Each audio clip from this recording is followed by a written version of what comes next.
lot of the Muslims these days listen to people like Jordan Peterson. This what, sorry? To people like Jordan Peterson. Jordan Peterson? Yeah. Oh, okay. A lot of people listen. Could you outline the dangers of listening to people like that? This is a question about a man called Jordan Peterson, and this is kind of like a philosopher from Canada. And this man, Jordan Peterson, became well known and famous because he's taken a stance on all of this, like feminism, women's rights, transgender. He's taken rational stances towards this madness. And so he came into the spotlight and he became well known. And what he does now is he has links or connections or interviews with many different people of different religions. He'll interview a Muslim, he'll interview a Christian, he'll interview a Jew, he'll interview all sorts.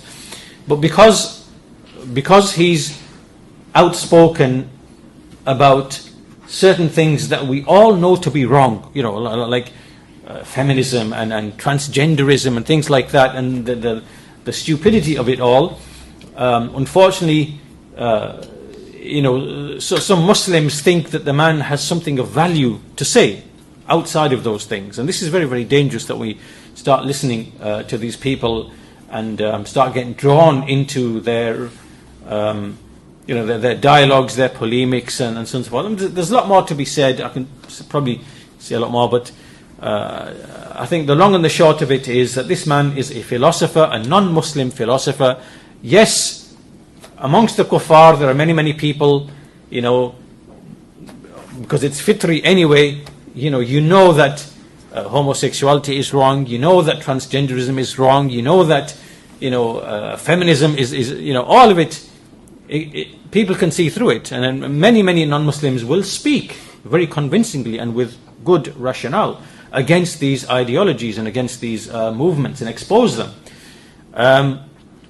But a person should be aware that along with that comes a whole load of other baggage as well, and so caution should be taken in kind of being drawn into and getting involved with these people, their channels, their podcasts, their videos.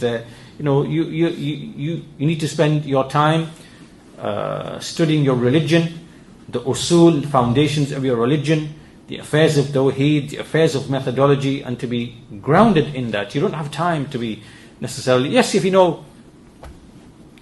a certain amount you need to know where you know it's false. We know feminism is batil, we know transgenderism is batil, it's a mental illness, we know all these things. That's enough. Why do you need to do it now? Go and find all this philosophical rhetoric. You know that. Alhamdulillah, spend your time wisely, spend it in ilm, spend it in memorization, spend it in understanding of the book of Allah, its tafsir, in learning the methodology of Ahlul Sunnah, that which is going to give you good, strong, solid foundation in your religion. As for these things, well, we already know that they are falsehood. Why do you need to know anything more than that? We know alcohol is haram, and we know it's detrimental in so many ways. Now you don't need to go and spend half a year of your time going and finding every research paper and every article that's been written on the dangers of alcohol and domestic violence and crime and this, and you don't need to do all that. You know the harms at a basic level. That's all you need to know. Keep away from it. Keep your kids away from it. Keep whatever. Do you understand? There's a certain amount where it suffices, and beyond that you would be distracting yourself away from that which is more important. That's all I can say really in brief at this point in time, in the short time that we have.